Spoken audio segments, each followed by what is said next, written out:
오늘 우리에게 주시는 하나님 말씀은 창세기 17장 1절에서 14절까지 말씀입니다. 아브라함이 99세 때에 여호와께서 아브라함에게 나타나서 그에게 이르시되 나는 전능한 하나님이라. 너는 내 앞에서 행하여 완전하라. 내가 내 언약을 나와 너 사이에 두어 너를 크게 번성하게 하리라 하시니 아브라함이 엎드렸더니 하나님이 또 그에게 말씀하여 이르시되 보라, 내 언약이 너와 함께 있으니 너는 여러 민족의 아버지가 될지라. 이제 후로는 내 이름을 아브라함이라 하지 아니하고 아브라함이라 하리니 이는 내가 너를 여러 민족의 아버지가 되게 함이니라.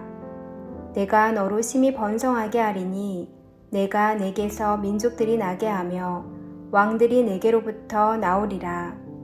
내가 내 언약을 나와 너 및 내 대대 후손 사이에 세워서 영원한 언약을 삼고 너와 내 후손의 하나님이 되리라. 내가 너와 내 후손에게 내가 거류하는 이 땅 곧 가나안 온 땅을 주어 영원한 기업이 되게 하고 나는 그들의 하나님이 되리라. 하나님이 또 아브라함에게 이르시되 그런즉 너는 내 언약을 지키고 내 후손도 대대로 지키라. 너희 중 남자는 다 할례를 받으라. 이것이 나와 너희와 너희 후손 사이에 지킬 내 언약이니라. 너희는 포피를 베어라. 이것이 나와 너희 사이의 언약의 표징이니라. 너희의 대대로 모든 남자는 집에서 난 자나 또는 너희 자손이 아니라 이방 사람에게서 돈으로 산 자를 막론하고 난 지 8일 만에 할례를 받을 것이라.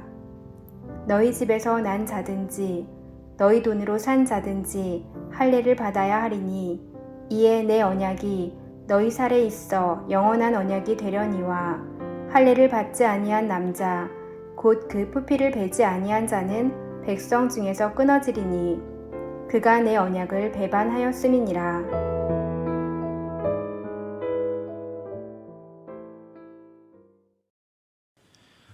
오늘 본문인 17장은 하나님께서 아브라함에게 다시 한번 자손과 땅에 대한 언약을 주시고 그 언약에 대한 확증으로 할례를 행하게 하시는 내용이 17장에 들어 있습니다.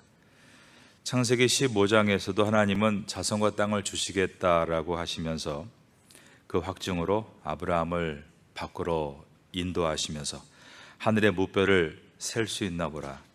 내 자손이 이와 같이 될 것이다 라고 자상하게 확증해 주신 일이 있습니다. 땅에 대해서 너와 내 자손에게 주리라 라고 언약하신 하나님은 이제 아브라함에게 재물을 준비하라고 하셨고 반으로 가르게 한 후에 그 사이로 아브라함과 함께가 아니라 하나님만이 불로 지나가서 내가 이 언약을 반드시 지킬 것이다 라고 하셨습니다. 오늘 창세기 17장에도 자손과 땅에 대해서 하나님께서 언약하시고 그것에 대해서 확증하는 내용인데 남자들의 몸에 할례를 하라고 명령하심으로 이 언약을 눈에 보이는 확증으로 하신 사건이라고 말할 수 있습니다. 계속해서 하나님이 언약하시는 내용을 다양한 방식으로 확증하신다라고 볼 수 있겠습니다. 15장에서는 아브라함과 하나님만의 개인적인 만남이었고 언약이었다면 이제 17장에서는 아브라함 이하에 있는 모든 남자들을 할례를 하라고 말씀하심으로 이제 공식적으로 이 언약을 확진시키는 내용이다라고 볼 수 있겠습니다. 이러한 면에서 15장과 17장은 차이가 있습니다. 오늘 17장 말씀은 형식적으로 크게 두 부분으로 나뉘어집니다. 17장 1절부터 21절까지 스피치가 기록되어 있습니다. 하나님의 말씀이 5번이 있고 아브라함의 말이 1번 기록되어 있습니다. 그 다음에 22절부터 27절까지는 하나님께서 할 일을 행하라 라는 말씀에 순종하는 액션이 들어 있습니다. 그러니까 17장은 스피치들과 액션이 기록되어 있다라고 말할 수 있습니다. 하나님께서 5번을 말씀하셨는데 먼저 계론을 보면 1절과 2절에서 한 번, 그리고 4절에서 8절, 9절에서 14절, 15절에서 16절, 19절에서 21절입니다. 그 안에 17절에서 18절에 한 번의 아브라함의 말이 들어 있습니다. 18절에 보면은 아브라함이 말하기를 이스마엘이나 하나님 앞에 잘 살기를 원합니다 라고 말하면서 아브라함이 하나님께 이야기한 것이 이 18절에 기록이 되어 있습니다. 이와 같이 아브라함이 말했을 때 하나님께서 최종적으로 말씀하신 것이 19절에서 21절까지의 말씀입니다. 제가 먼저 이 17장의 문맥의 구조를 미리 말씀드린 이유가 있습니다. 이제 이 내용을 한번 깊이 들어가 보도록 하겠습니다. 17장 1절입니다. 아브라함이 나이가 몇 살 때였는가 1절에 보면 99세라고 되어 있습니다. 그런데 앞에 있는 16장 16절을 보시면 하갈이 아브라함에게 이스마엘을 낳았을 때에 아브라함이 86세였다라고 되어 있습니다. 그러니까 16장과 17장 1절 사이에는 몇 년의 간격이 있는 것입니까? 13년의 간격이 있는 것입니다. 성경에서 이렇게 시간에 대해서 그리고 나이가 몇 살이었을 때를 정확하게 기록할 때는 이때가 인생의 터닝 포인트였을 때입니다. 17장은 지금 위대한 전환이 일어나고 있는 아브라함의 인생에 있어서 신앙적으로 매우 크게 도약하고 있는 시기다 라고 말할 수 있습니다. 13년입니다. 13년이라는 시간이 어떻게 느껴지십니까? 태국에 오신 지 몇 년 되셨습니까? 13년이면 흔한 말로 강산이 한번 바뀌고 남는 시간인데 13년 사이에 아무런 내용도 기록되어 있지 않고 그냥 공백으로 남아 있습니다. 저는 이 공백을 우리가 어떻게 이해해야 될 것인가 이 질문을 하는 것이 중요하다고 생각합니다. 하나님으로부터 12장에서 언약을 처음 받았는데 그리고 15장에서부터 확증을 무별로 받기도 하고 쪼갠 고기 사이로 불이 지나가는 확증을 받기도 했습니다.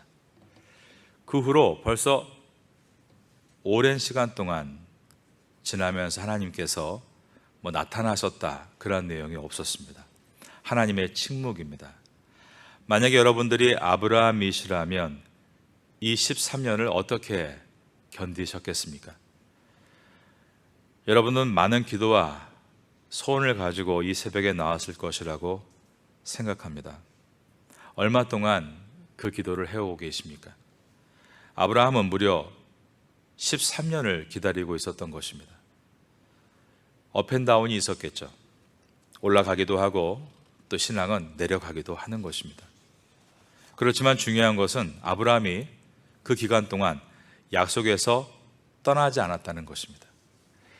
그게 13년이 되고 심지어 무별과 같은 아브라함의 자손이 나올 때까지는 앞으로 400년을 더 기다려야 되지 않습니까? 하나님의 언약은 시간의 길이와 상관없이 반드시 성취되는 것이다. 이것이 중요함을 창세기가 보여줍니다. 여러분도 이것을 붙들으셔야만 13년도 기다릴 수 있고 아니 26년도 기다릴 수 있는 것입니다. 하나님께서 13년을 기다리게 하시면 거기에는 뜻이 있습니다. 13년을 기다리시게 한 후에 응답하신 것이 아브라함에게 최선이었기 때문입니다. 그때가 가장 정확한 때입니다.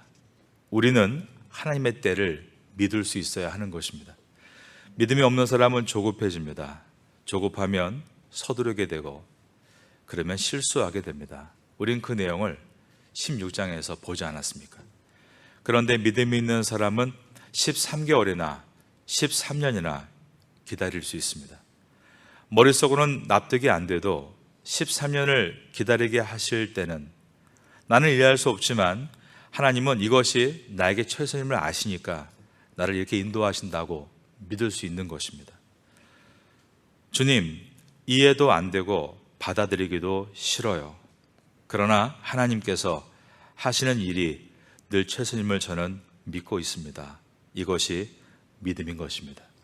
이런 믿음을 갖는 사람이 복된 사람이라고 성경은 반복해서 말씀합니다. 그러면 아브라함이 이 13년을 어떻게 보냈을까? 히브리서 11장 12절에 이렇게 말씀합니다. 이러므로 죽은 자와 같은 한 사람으로 말미암아 하늘의 허다한 별과 또 해변의 무수한 모래와 같이 많은 후손이 생육하였느니라. 죽은 자와 같은 사람이다라고 아브라함을 표현했습니다. 육체적으로 말하면 살의 경수가 끊어졌기 때문에 생산할 수 없는 몸이었다. 죽은 자와 같다. 그러나 이것은 그러한 물리적인 것보다 정신적인 것도 포함됩니다. 여러분들 외국 생활을 하시면서 나는 정말 죽은 자와 같다. 그러한 마음 느껴보신 적 없으십니까? 공부하다가도 사업을 하다가도 여러 가지 일들 또는 인간관계 속에서 나는 정말 죽은 사람이다. 이렇게 생각이 들 때도 있습니다. 하지만 어떻습니까? 하나님은 그러한 죽은 자 같은 곳에서 생명을 일으키시고 죽은 자와 같은 우리의 삶 속에서 다시 한번 소망을 부어주시는 하나님이십니다.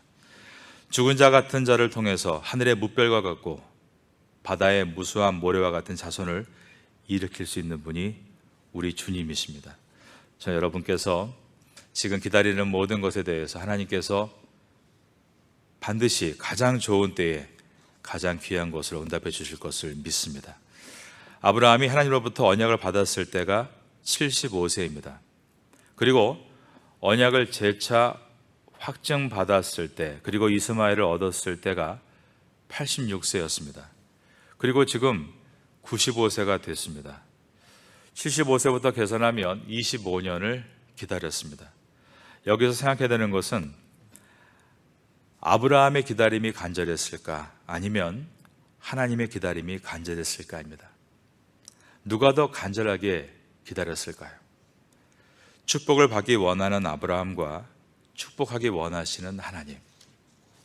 여러분, 어느 쪽에 기다림이 더 절박하고 더 절실하고 더 목마른 기다림일까를 생각해 보시기 바랍니다.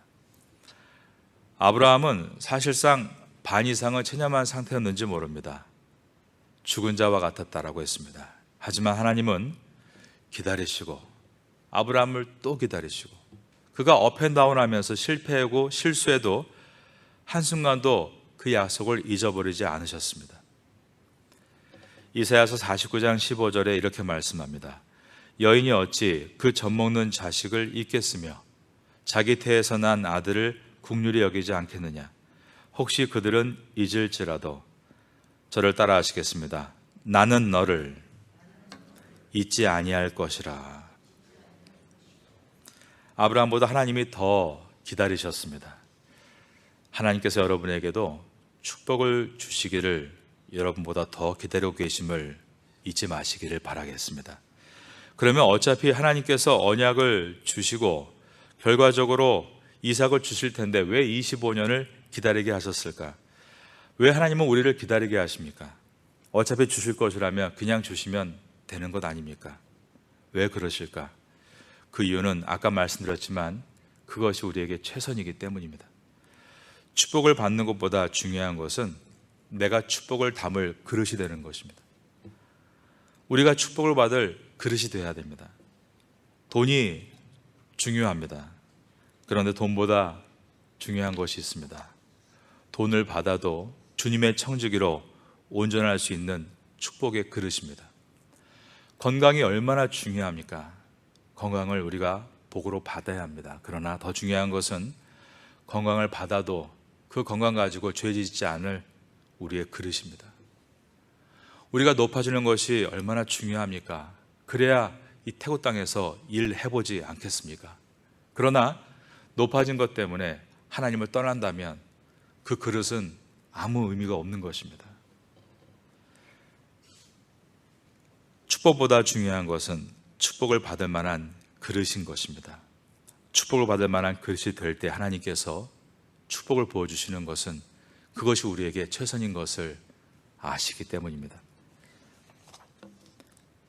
깨끗한 그릇이 되는 것이 성도의 목표여야 합니다. 17장 1절에 하나님은 나는 전능한 자다라고 하셨습니다. 전능한 하나님, 성경에서 처음으로 전능한 하나님이시다가 27장 1절에 나와 있습니다. 나는 전능한 하나님이라. 히브리 말로 전능한 하나님을 엘샤다이라고 합니다. Almighty God, 전능하신 하나님. 그런데 구약 성경에 전능한 하나님이라고 표현된 곳이 48번이 나오는데 그 중에서 하나님이 전능하시다라고 가장 많이 언급하고 있는 성경이 욥기서라는 사실을 아셨습니까?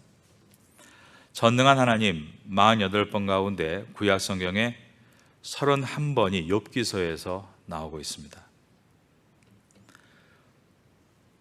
욥은 어떤 사람입니까? 하나님 앞에서 순전하고 하나님을 경외하던 사람입니다. 그런데 가지고 있던 것을 다 날렸습니다. 자식은 다 죽었습니다. 심지어 자기 몸에 병이 걸렸습니다. 그런데 그가 그럼에도 불구하고 하나님을 엘샤다이, 전능한 하나님이라고 고백할 수 있었던 것은 신앙의 역설입니다. 하나님께서 우리가 원하는 대로 우리가 일하셔야만 전능하신 하나님이 아니라는 것입니다. 하나님은 때로는 내 뜻대로 하지 않으시고, 그리고 내가 원하는 방향과 일치하지 않는 일을 하신다 할지라도 하나님은 나의 엘샤다이, 전능하신 하나님이십니다. 이것을 고백하는 것이 신앙임을 성경은 보여주고 있는 것입니다.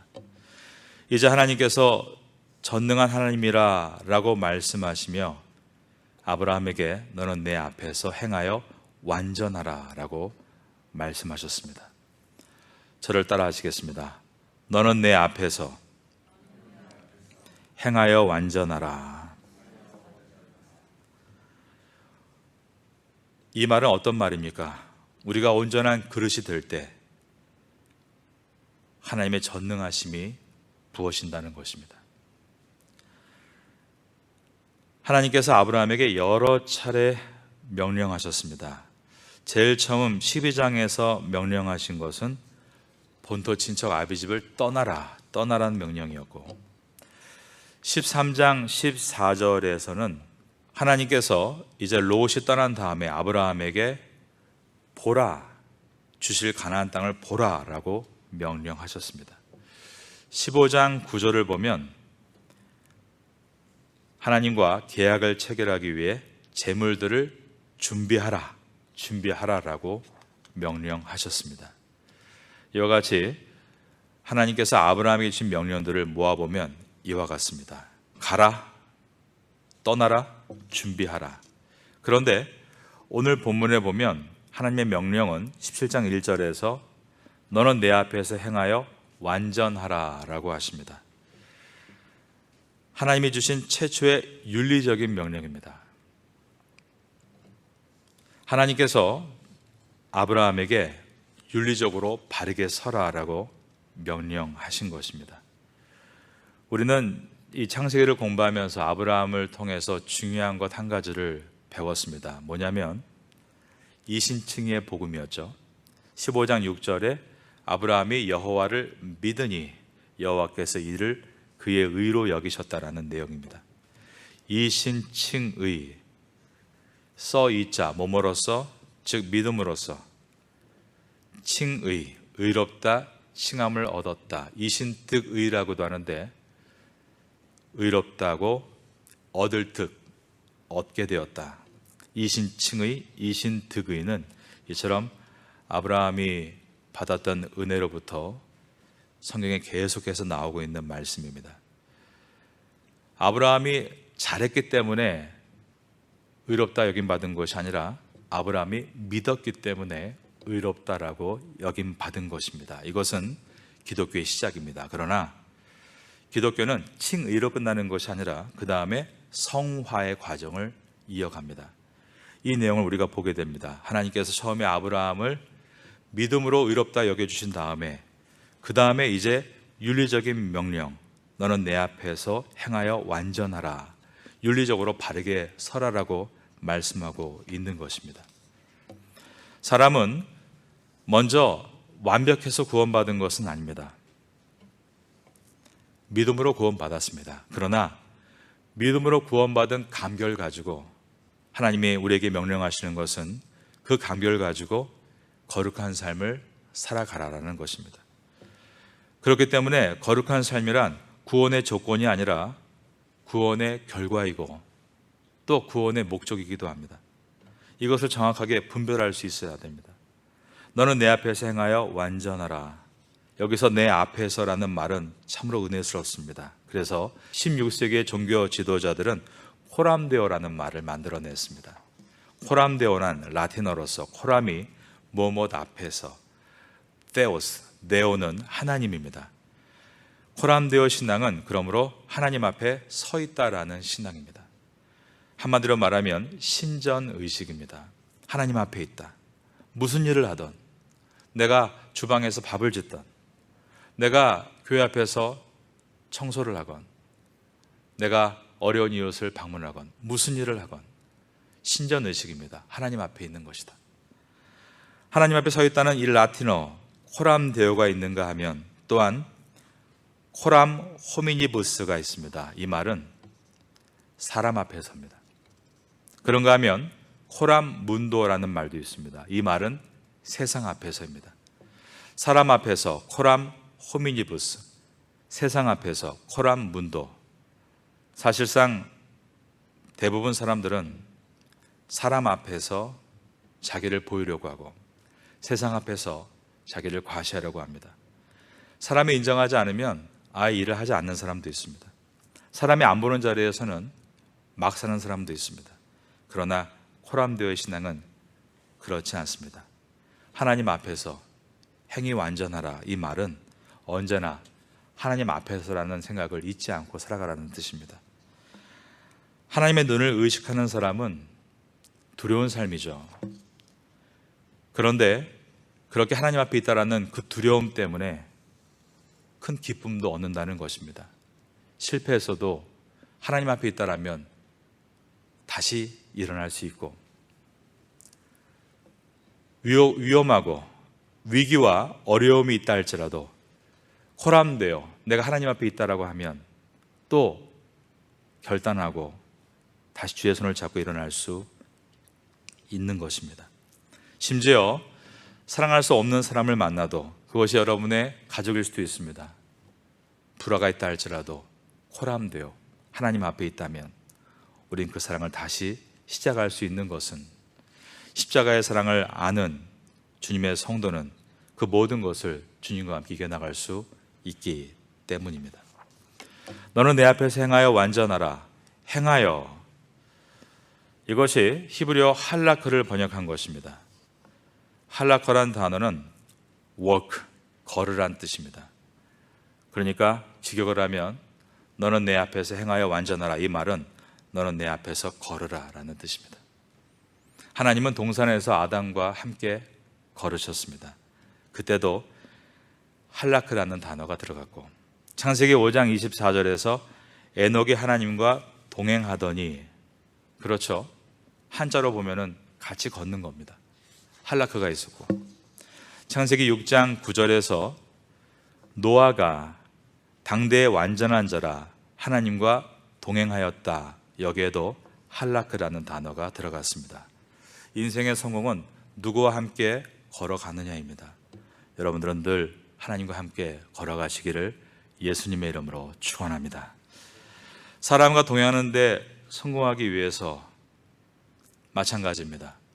하나님과의 동행에서 성공할 때 사람과의 동행에도 성공할 수 있습니다. 셰익스피어를 비롯해서 많은 시인들이 사랑을 얼마나 아름답게 묘사합니까? 그러나 봐야 될 것이 있습니다. 그 시인들이 사랑을 성공하지 못했다는 것입니다.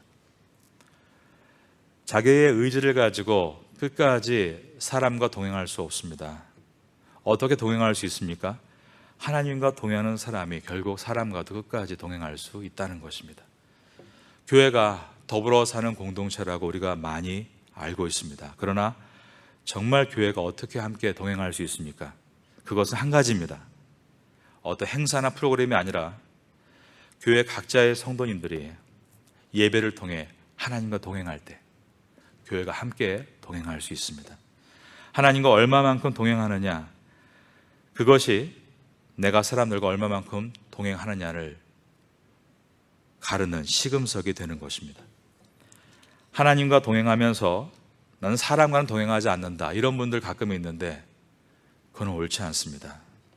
그것은 연약하기 때문에 그런 것이지 정말 성숙하다면 그럴 수 없습니다.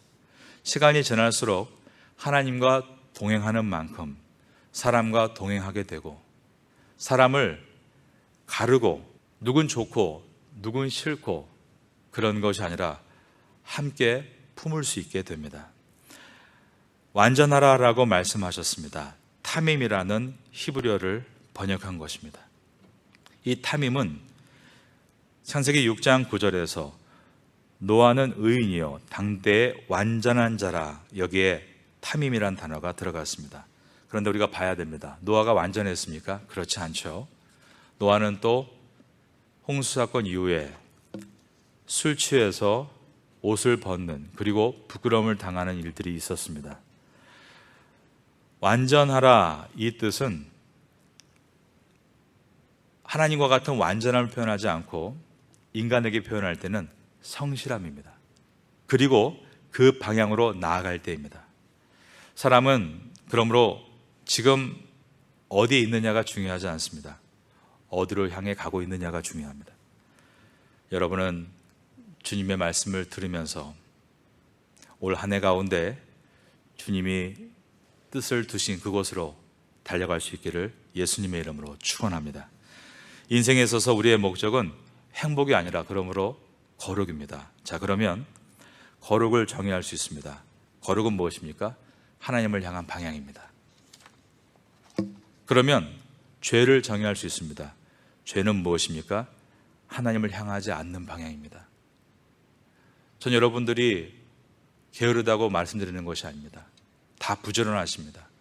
그러나 내가 아무리 부지런해도, 내가 아무리 열심히 달려가도 하나님 방향이 아니라면 어떤 결과가 나오는 것입니까? 그래서 새벽에 나와 기도하는 것 아니겠습니까? 목회를 해도, 사업을 해도, 공부를 해도 그것이 하나님의 방향이 되기를 원하는 마음으로 우린 이 아침에 나와서 예배하고 있는 줄로 믿습니다. 여러분 삶 가운데 하나님과의 깊은 교제를 통해서 코람되어 주 앞에서 구원받은 성도로 행위를 완전하게 세우고, 거룩의 목표를 두고 그 거룩이 나의 방향이 아니라 하나님의 방향인 것을 기억할 수 있는 성도가 되시기를 마지막으로 예수님의 이름으로 축원합니다.